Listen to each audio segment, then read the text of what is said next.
Okay, so in the last chapter, we looked at mechanical waves. We looked at kind of physical things oscillating. We looked at waves on the surface of the water.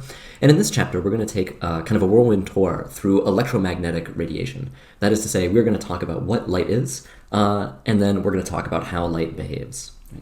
So I wanted to start out in this section 11.1 with just kind of like a brief discussion of what exactly light is. And as a historical kind of prelude here, of course, the experience of our eyes detecting light has been one of the most universal experiences, not only in human history, but for most of evolutionary history, for a lot of evolutionary history anyway. But what actually is going on when we see light? What is the nature of light, and what is the process by which our body or something in our eyes actually detects it and sends some kind of signal to our brain, right? As I mentioned in class, in modern times, we've gotten so used to this idea that light is a thing which goes into our eyes that it's kind of hard to imagine that extremely intelligent people used to not even be certain that was the case, right? So the ancient Greeks, who were able to figure out things like how to keep track of and predict solar eclipses. They could figure out how big the Earth was and how far away the moon was without any of our modern astronomical equipment, thought that maybe light was a type of fire that shot out of our eyes, kind of feeling out for things in the world around us. There was some evidence that this didn't make a whole lot of sense because, for instance, Euclid noted that light should be something that moves at some particular velocity. But when we suddenly open our eyes on a clear night, we instantly see light from stars. And stars are presumably far away, so how is it that light travels so quickly? Okay. Even in more modern times, one of the most kind of persistent problems with trying to understand what light actually is that light behaves in a way which is very different from the way that kind of large objects around us behave. Right? And so one of the most persistent challenges was that if you did some measurements or if you did some experiments on light, it behaved as if it was like a tiny particle. It seemed to be that light would deposit kind of discrete chunks of energy as it hit an object or as it left an object, for instance. And that's the kind of behavior that a particle exhibits. So when light kind of collides with something, it's almost as if it's behaving like a particle. On the other hand, there were a lot of cases where, as light was traveling from one place to another, it seemed to behave more like a wave. And so in particular, light seemed to bend as if it was a wave, or diffract through an opening as if it was a wave, something that we talked about in class on Wednesday. And just like a wave, if you kind of overlapped two bits of light in the right way, you could seemingly get both constructive and destructive interference. And that's not something that really makes sense if light is actually a particle. Right? The thing that was holding scientists back for so long was that for most of human history, we didn't understand quantum mechanics. And it's sometimes said that light, has a wave-particle duality, as if it simultaneously behaves as if it's a particle and as if it's a wave. Really what's going on is that particles and waves, those words, reflect the types of things that we encounter in our everyday experience of the world. But when you get down to the really microscopic scale, the scale of electrons and protons and tiny bits of light, which are called photons, these words, particles and waves, aren't the right way to describe something. Really, light is just a different type of thing. You might say it's a wave function, rather than being a wave or a particle. And if you ask what is the behavior of wave functions, then you can kind of start to see that in some ways, wave functions behave like a particle. In some ways, they behave like a wave. But in any event, it's just a different type of entity. Right? So in this class, we're not going to be able to get into kind of this quantum mechanical nature of what a wave function is and what it means that light is this other type of object. But we'll spend a little bit of time thinking about light as a very special type of wave, and in particular, an electromagnetic wave. And that's one of the kind of nicest ways to understand what a packet of light actually is and how it behaves. So this is a section 11.1.2 of the lecture notes, electromagnetic radiation. Electromagnetic radiation. Okay, so all electromagnetic waves consist of a simultaneously moving electrical field and magnetic field moving through space. And by through space, I mean it's a wave that travels. It changes its position at some particular velocity.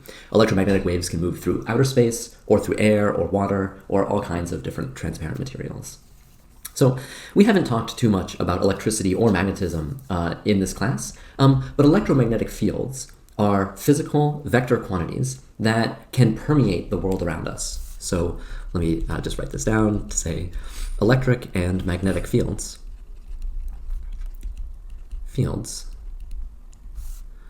are vector quantities that can permeate space. And again, by permeate space, I just mean that these fields can be everywhere around us. So what does it mean, for instance, if I am talking about an electric field, for instance, and I say that at this point in space, the electric field is pointing in some direction with some magnitude? What this means is that if you put an electron, for instance, in this electric field, the direction and magnitude of the field tells you something about the forces that this electron will feel. So if this is my electric field at this point in space, so at this point in space there's some vector quantity pointing in some direction, then if I put a tiny electron right here, it will feel a force corresponding to the direction that this electric field is pointing. And similarly, if I have a magnetic field, it too is like a vector that's pointing in space in some direction. So maybe over here I have a magnetic field. I'll use the letter B for the magnetic field. And if I say at this point in space, there's a magnetic field that's pointing in this direction with this magnitude, that tells you something about how if you were to put a magnet in this magnetic field, what kind of forces would it experience? Okay. That's great. Maybe you've seen a demonstration where you take a magnet and around that magnet are these magnetic field lines going from the north pole of the magnet to the south. And if you put iron filings, say, on a table above this magnet and kind of shake it around, the iron filings will trace out these magnetic field lines. It's kind of cool. So if this is what an electric and a magnetic field look like, let's just say electromagnetic radiation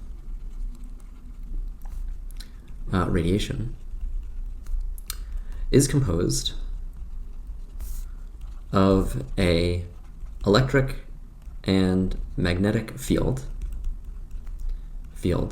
moving through space. And these kind of coupled electrical and magnetic fields that correspond to electromagnetic radiation have a very particular relationship to each other. And as light travels, these electrical and magnetic fields are always pointing at right angles to each other. So in my lecture notes, I made a little illustration. Let's take a look. What we're seeing here is an electromagnetic wave that's moving to the right. So what I've drawn here is there's a little packet of electromagnetic radiation that's moving from, over here, it's moving off in this direction. And what I've drawn is this kind of simultaneous oscillation of an electric and a magnetic field at right angles to each other. So let's say that in the red, I've drawn this electrical field and it's oscillating up and down in this direction, right? And so the electromagnetic wave itself is not traveling up and down like this. The electromagnetic wave is traveling just as a little point along this axis in the direction of motion.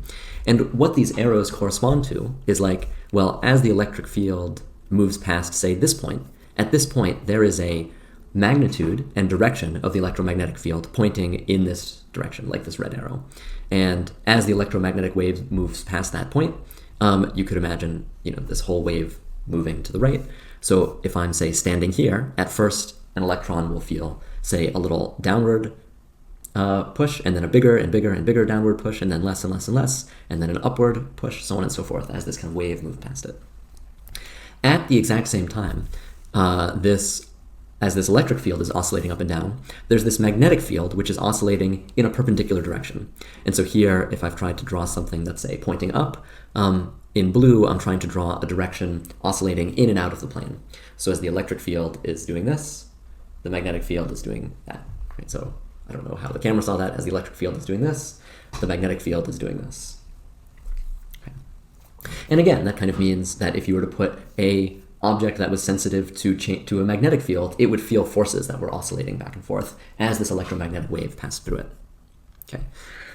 That's basically what an electromagnetic wave looks like, or what you can think of it as. It's a traveling wave moving in a particular direction, composed of two things now simultaneously oscillating back and forth at right angles to each other. Okay. Now, all electromagnetic waves are the same type of thing. So this describes all electromagnetic waves, which maybe I'll just abbreviate as EM waves, or electromagnetic radiation. Right, so all of them kind of look like this, electric field, maybe going in this direction, oscillating in that direction, and a magnetic field oscillating in this direction.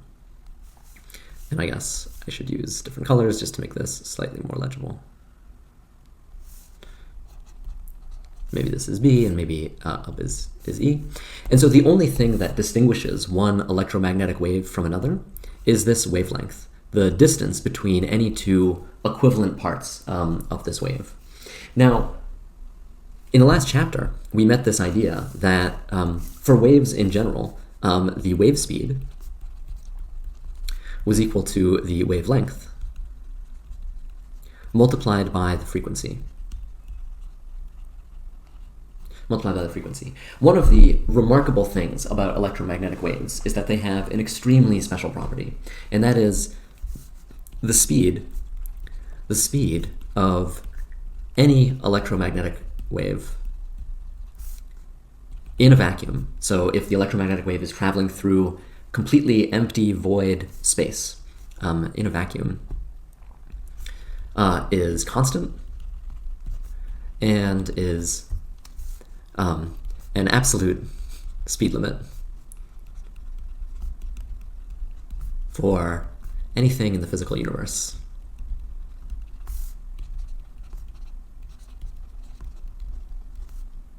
So nothing can travel faster than light in a vacuum, and the speed of light, which is traditionally written as c, the speed of light in a vacuum, which is equal to the wavelength of light times the frequency of light, is always this same number, and it's 299,792,458 meters per second.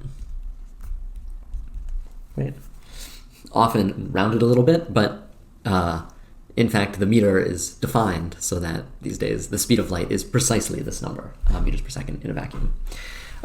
So the fact that the speed of light is constant means that, if you tell me the wavelength of any electromagnetic wave, or if you tell me the frequency of any electromagnetic wave, you've told me everything there is to know about that. There's nothing else that distinguishes one electromagnetic wave from the other. And these electromagnetic waves can exist across an incredibly broad range of wavelengths. And so I've adapted a few of the figures in the Bloomfield textbook to kind of show you what the electromagnetic spectrum looks like, or at least the part of the electromagnetic spectrum that, as humans, we interact with the most. And so what I'm showing you here on the x-axis is the wavelength of one of these electromagnetic waves. And you can see that it crosses many, many orders of magnitude. Out here, an electromagnetic wave that's like a kilometer in length to go from one peak to the next peak, that's kind of close to AM radio signals. As you go to shorter and shorter wavelengths, or I haven't drawn the scale in frequency, but bigger and bigger frequencies, you start to meet things like, FM radio, or the signals that used to be used for television. At a little bit less than a meter, you encounter microwaves, like the things we use to heat up our food. There's this incredibly narrow band of electromagnetic radiation, which is visible light, the kind of electromagnetic radiation that as humans we can see with our eyes. And so you can see that, our entire experience of color in the world, ranging from the deepest reds to, beautiful violets, is all composed of light whose wavelength ranges from just a little bit less than 700 nanometers, so 700 times 10 to the minus 9 meters, to about 400 nanometers. That range of electromagnetic radiation is what we call visible light. Now, different animal eyes can see slightly bigger or slightly lesser ranges of the electromagnetic spectrum, but this is the EM spectrum that humans call visible light.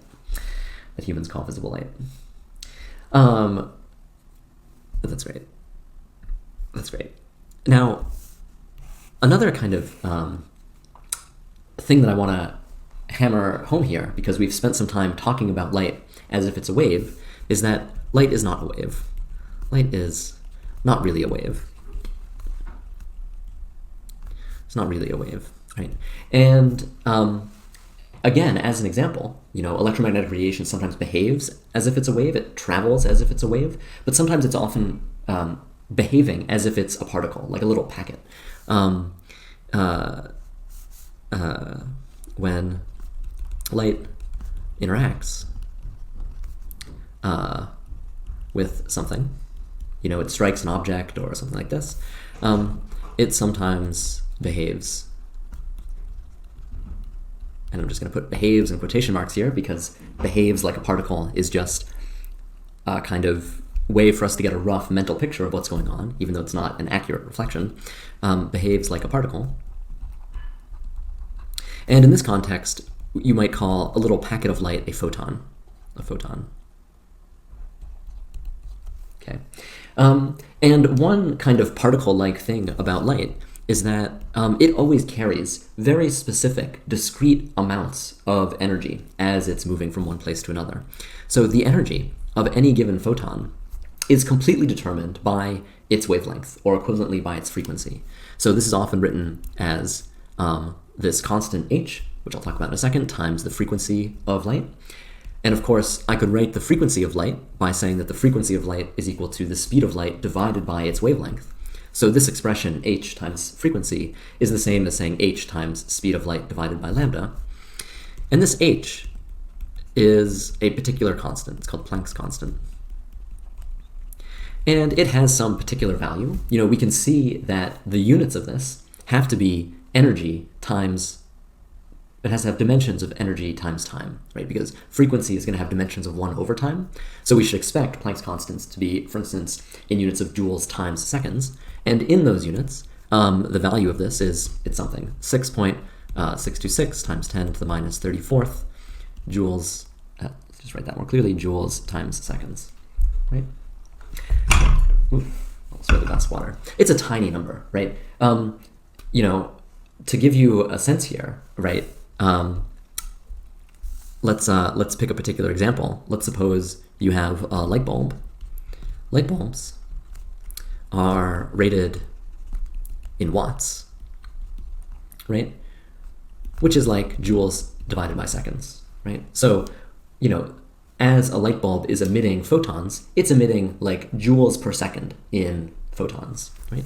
Well, if I use, say, something about visible light, what is a characteristic frequency of visible light? If I pull up this spectrum again, we can see that the wavelength of, say, green light might be around, well, a little bit longer than 500 nanometers. So if I just keep things simple and pick a wavelength of about 500 times 10 to the minus 9 meters, and I say the speed of light is the speed of light, and I then ask what is the energy of a photon with this wavelength? Well, it's going to be this number, about 6.6 times 10 to the minus 34 times the speed of light, that's like 3 times 10 to the 8th meters, divided by, something like 500 times 10 to the minus 9. This is still a tiny amount of energy, something like 3.9 times 10 to the minus 19 joules, right? So if you have something that's releasing even just 1 joule per second, that's releasing 10 to the 19 photons every second. And each of those photons, if I have this as my wavelength, that corresponds to a frequency, again, just using the speed of light to say speed of light has to be lambda, this wavelength times this frequency, that's like 6 times 10 to the 14 hertz. So each one of these photons is like a wave in some ways that's oscillating 10 to the 14 times every second, carrying with it a minuscule amount of energy.